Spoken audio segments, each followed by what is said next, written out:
یہ مسئولۃ عنہم، اور قیامت کے دن اس کے بارے میں پوچھا جائے گا۔ تو گویا قیامت کے دن بندے سے دو سوال ہوں گے، ایک تو خود کتنا دین پر عمل کیا، اور دوسرا اپنے قریب کے لوگوں میں کتنا دین کا کام کیا۔ چنانچہ عورت سے پوچھا جائے گا اس نے اپنے بچوں کو دین کی طرف کتنا بلایا، اپنے خاوند کو کتنا بلایا، اپنے محرم مردوں کو گھر کی چار دیواری میں رہتے ہوئے اس نے کتنا دین کی طرف متوجہ کیا، گھر کی عورتوں کو اس نے کتنا دین کی طرف متوجہ کیا۔ تو یہ بھی ذمہ داری ہے، خود نیکی کر لیں گے مگر گھر کے دوسرے لوگوں کو دین کی طرف متوجہ نہیں کریں گے تو پوچھا جائے گا۔ اسی لیے ایک حدیث پاک میں آتا ہے کہ قیامت کے دن ایک عورت ہوگی جہنم میں ڈالی جائے گی، کہے گی اللہ میرے محرم مردوں نے تو مجھے دین کی طرف بلایا ہی نہیں تھا۔ چنانچہ اس کے کہنے پر اس کے بیٹے کو، اس کے خاوند کو، اس کے بھائی کو اور اس کے باپ کو بھی اس کے ساتھ جہنم میں پھینک دیا جائے گا۔ تو جس طرح مردوں کی ذمہ داری ہے عورتوں کی بھی ذمہ داری ہے، تو ہر عورت کو چاہیے وہ اب خود بھی نیکی کرے اور اپنے گھر کی چار دیواری میں رہتے ہوئے اپنے محرم مردوں کو، اپنے بچوں کو اور دوسری عورتوں کو دین کی طرف متوجہ کرنے کے لیے کوشش کرے۔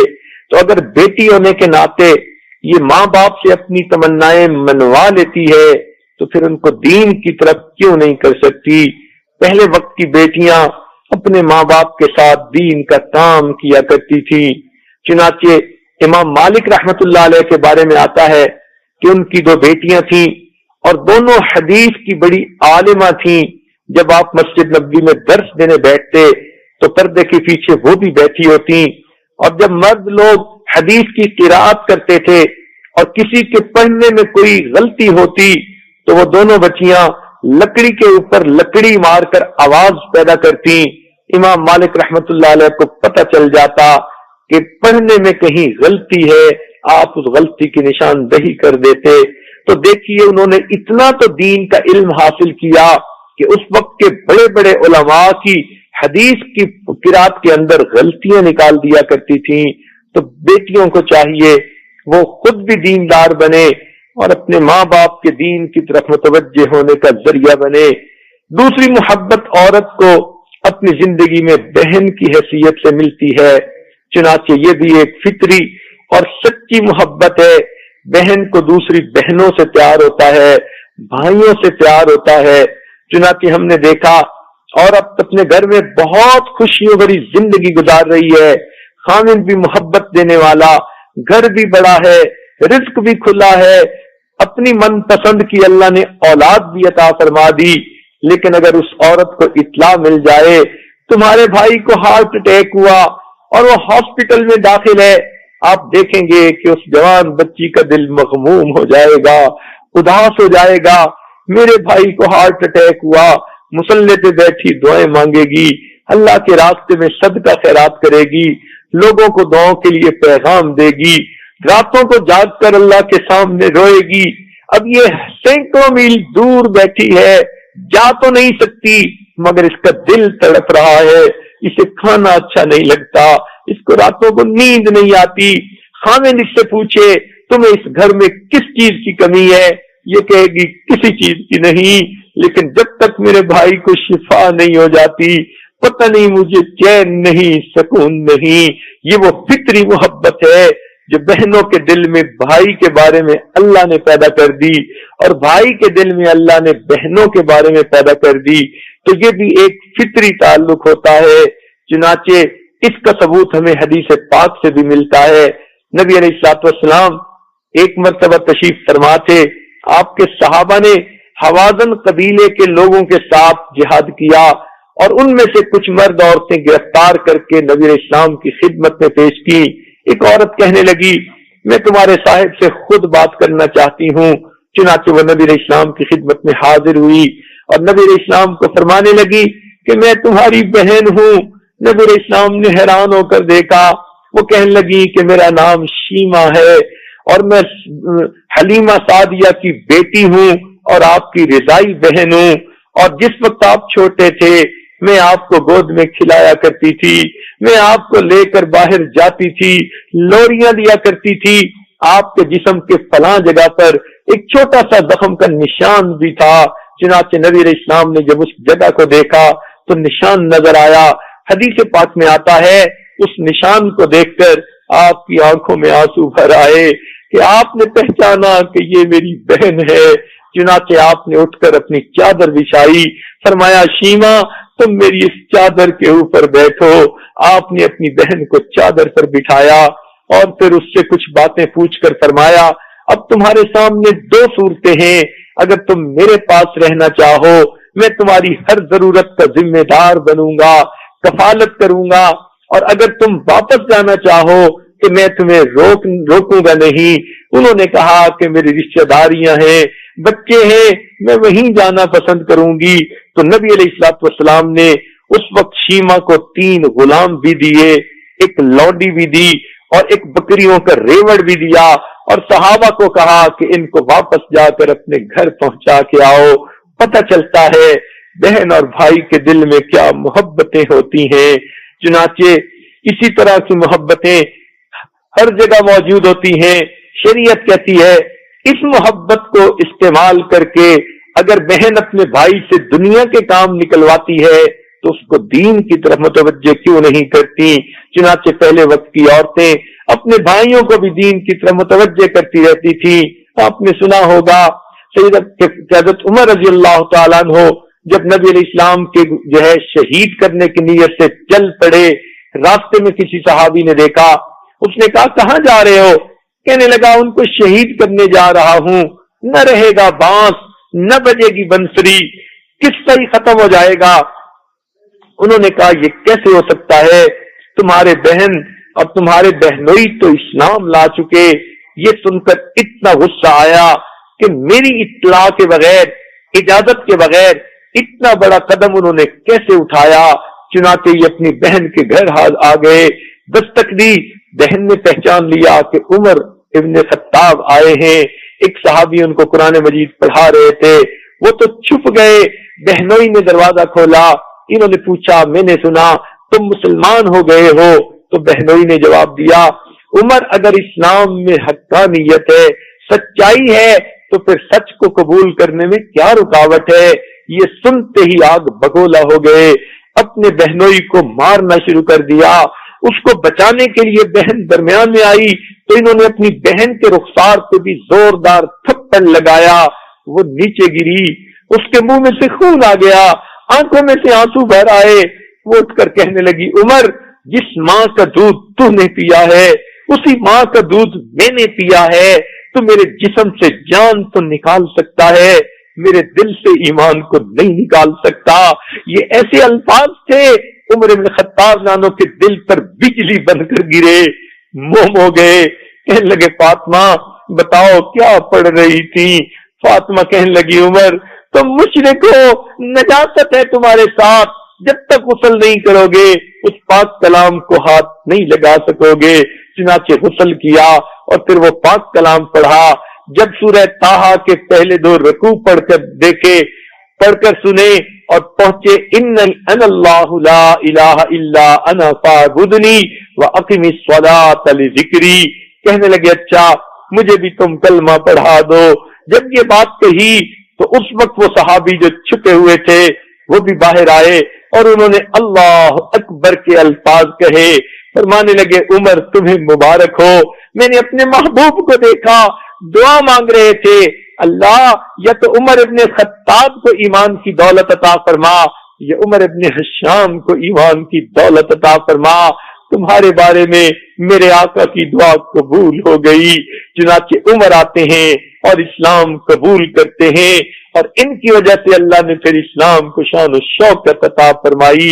تو دیکھیے اسلام کے اتنے بڑے جرنیل اپنی بہن کی وجہ سے مسلمان ہوئے، کتنی آفرین ہے اس فاطمہ بنت خطاب کی استقامت پر کہ جس کی وجہ سے بھائی نے بھی اسلام قبول کر لیا۔ تو اس طرح پہلے وقتوں میں بہنیں بھائیوں کے دین پہ آنے کا ذریعہ بن جاتی تھیں۔ چنانچہ ایک دفعہ اما عائشہ صدیقہ رضی اللہ تعالیٰ عنہا کے ہاں ان کے بھائی عبد الرحمن بن ابی بکر آئے اور انہوں نے آ کر کھانا کھایا، ظہر کا وقت ہو گیا تو انہوں نے اٹھ کر وضو کیا، وضو کرنے میں ان کی ایڑی کا تھوڑا سا حصہ خشک رہ گیا تو سیدہ عائشہ صدیقہ رضی اللہ تعالیٰ عنہا نے فوراً نشاندہی کی، اے بھائی میں نے اپنے آقا صلی اللہ علیہ وسلم سے یہ سنا ہے کہ وضو میں اگر جسم کے اعضاء خشک رہ جائے تو ان کو جہنم کی آگ میں جلایا جائے گا۔ بہن کی بات سن کر انہوں نے پھر وضو کی تجدید کی، یا اس حصے کو انہوں نے دھو لیا کہ جس کو دھونا ضروری تھا۔ تو دیکھیے بہنیں اپنے بھائیوں کو کتنے اچھے انداز سے دین کی باتیں بتایا کرتی تھیں۔ عبداللہ ابن عمر رضی اللہ تعالیٰ عنہ کتنے جلیل القدر صحابی ہیں، علم میں بڑے اعلیٰ مقام رکھنے والے تھے، رئیس المحدثین، امام المحدثین کہلایا کرتے تھے۔ جب ان کی بیوی کی وفات ہوئی انہوں نے دل میں سوچا اب میں مزید نکاح نہیں کروں گا، اپنی زندگی تعلیم و تعلم کے اندر گزار دوں گا۔ ان کی بہن حفصہ رضی اللہ تعالیٰ عنہا جو ام المومنین بھی تھی، ان کو پتہ چلا تو انہوں نے ایک موقع پر ان کو بلا بھیجا، اور بلانے کے بعد فرمایا کہ میں نے اپنے آقا صلی اللہ علیہ وسلم سے سنا ہے جب کوئی بندہ نکاح کرتا ہے دین کی نیت سے اور اس کو اللہ اولاد عطا فرما دیتا ہے اور وہ اولاد کی دینی تربیت کرے حتیٰ کہ اولاد دین پر آئے، تو وہ اولاد اپنی پوری زندگی میں جتنے سانس لیتی ہے اتنی نیکیاں اللہ ان کے نام اعمال میں لکھوا دیتے ہیں۔ اے بھائی تمہاری عمر زیادہ بڑھاپے کی نہیں ہوئی، تم صدقہ جاریہ سے کیوں محروم ہوتے ہو؟ بہن نے اتنے پیار اور اچھے انداز سے بات سمجھائی۔ عبداللہ ابن عمر لانوں نے پھر نکاح دوبارہ کر کے ازدواجی زندگی شروع کر دی۔ اس سے پتہ چلتا ہے کہ اس وقت کی عورتیں اپنے بھائیوں کو بھی دین کی طرف متوجہ کرتی رہتی تھیں، اس لیے وہ اس کو اپنی ذمہ داری سمجھتی تھیں۔ شریعت بھی اسی بات کا تقاضا کرتی ہے کہ اس تعلق اور محبت کو انسان دین کے لیے استعمال کرے، اور گھر کے محرم مردوں کو، بہن اپنے بھائیوں کو، بیٹی اپنے باپ کو دین کی طرف متوجہ کرے۔ تیسری محبت ہر عورت کو زندگی میں ایک بیوی کی حیثیت سے ملتی ہے۔ شادی شدہ عورتیں اس تعلق کو اچھی طرح سمجھتی ہیں کہ کس کا میاں کو بیوی سے پیار ہوتا ہے اور بیوی کے دل میں خاوند کی محبت ہوتی ہے۔ اس محبت کو الفاظ میں تو بیان کرنا بھی مشکل ہے، اس لیے کہا جاتا ہے کہ ان کے جسم دو ہوتے ہیں، جان ایک ہوا کرتی ہے۔ واقعی اللہ تعالیٰ نے میاں بیوی کے درمیان وہ پیار رکھ دیا، وہ محبتیں رکھ دی کہ اس کو الفاظ میں تو بیان کر ہی نہیں پاتے۔ اس محبت کو بھی دین کے لیے استعمال کرنا چاہیے۔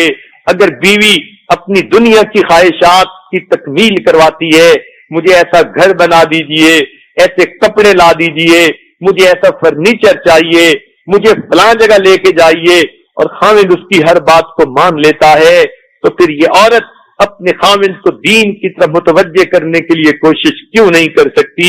دیکھیے میاں بیوی کے درمیان یہ محبت کا ہونا یہ قرآن مجید سے ثابت ہے۔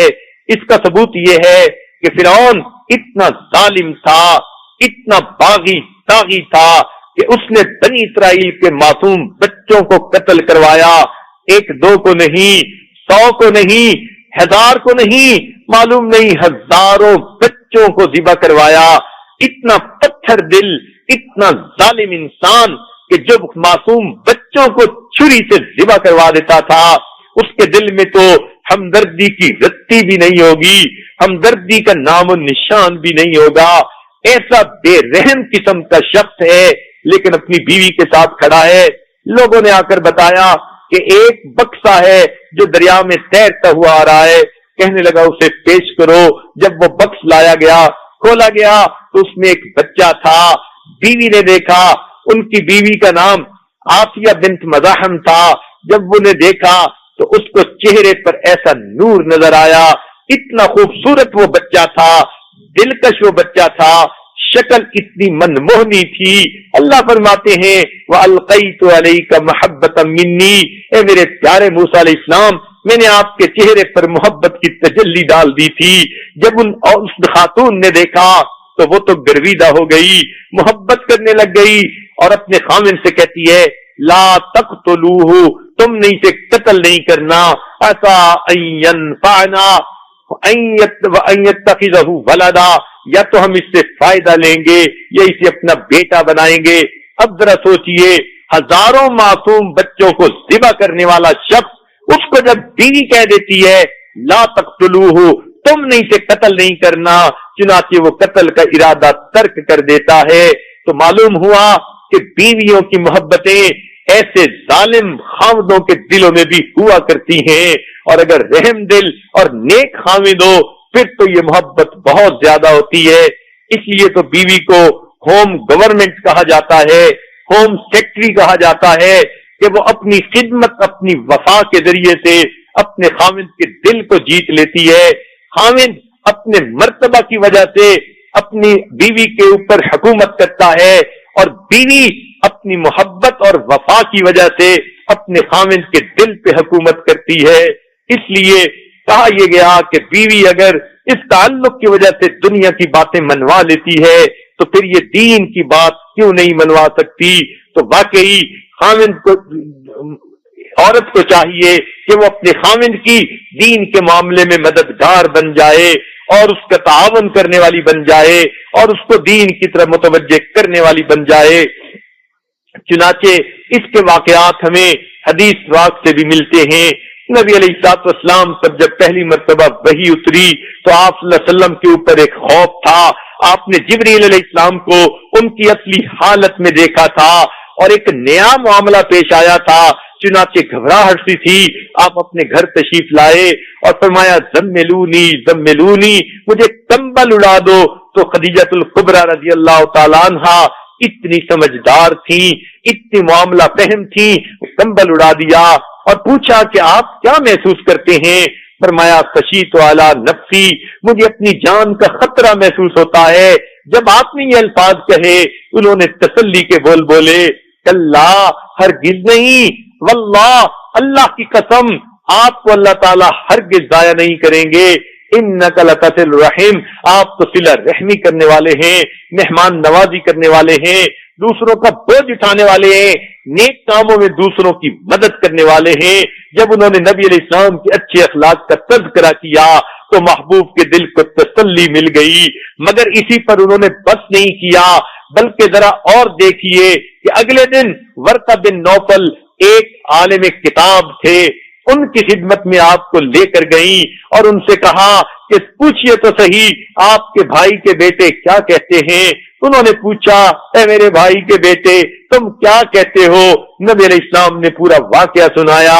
وہ کہنے لگے کہ آپ کو مبارک ہو، ہذہ الناموس الذی، یہ وہی فرشتہ ہے جو حضرت موسیٰ علیہ السلام پر آیا کرتا تھا، وہ آپ کے اوپر بھی آیا ہے، آپ اللہ کے رسول ہیں۔ پھر انہوں نے کہا ہماری کتابوں میں اور بھی باتیں کہیں، ان میں سے ایک بات یہ بھی کی ایک وقت آئے گا آپ کو آپ کے یہ لوگ اس شہر سے نکال دیں گے، ہجرت کرنی پڑے گی۔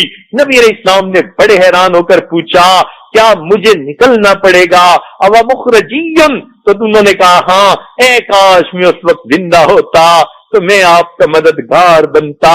خیر انہوں نے جو باتیں کی تو نبی علیہ السلام کے دل کو تسلی مل گئی، یہ میرے آقا کی طرف سے، میرے پروردگار کی طرف سے پیغام ہے اور یہ فرشتہ پیغام بر تھا، اس لیے اللہ رب العزت مجھے ضائع نہیں فرمائیں گے۔ تو دیکھیے نیک بیوی، سگڑ اور دانا بیوی، وہ اس طرح اپنے خامن کے معاملے میں اس کے غم کو دور کرنے کا سبب بن جاتی ہے۔ یہ اتنی اچھی بیوی تھی کہ نبی علیہ الصلوۃ والسلام ان سے بہت محبت فرمایا کرتے تھے۔ ان کا جب شروع میں نکاح ہوا تو یہ بڑی مالدار عورت تھی، قریش کی بڑے مالدار شخصیتوں میں ان کا نام آیا کرتا تھا۔ ان کے بڑے بڑے جو ہے اونٹوں کے قافلے سامان لے کر تجارت کے لیے آیا جایا کرتے تھے۔ لوگوں نے باتیں شروع کر دی کہ دیکھیے اتنا غریب ہے، نبی علیہ الصلوۃ والسلام کے بارے میں، اور اتنی امیر عورت نے ان سے شادی کر لی۔ جب ان تک یہ بات پہنچی تو انہوں نے نبی علیہ الصلوۃ والسلام کی خدمت میں عرض کیا اے اللہ کے محبوب، میرے پاس جو کچھ مال ہے میں نے آپ کی خدمت میں وہ مال پیش کر دیا، اب آپ کو کوئی غریب کا دانا نہیں دے سکتا،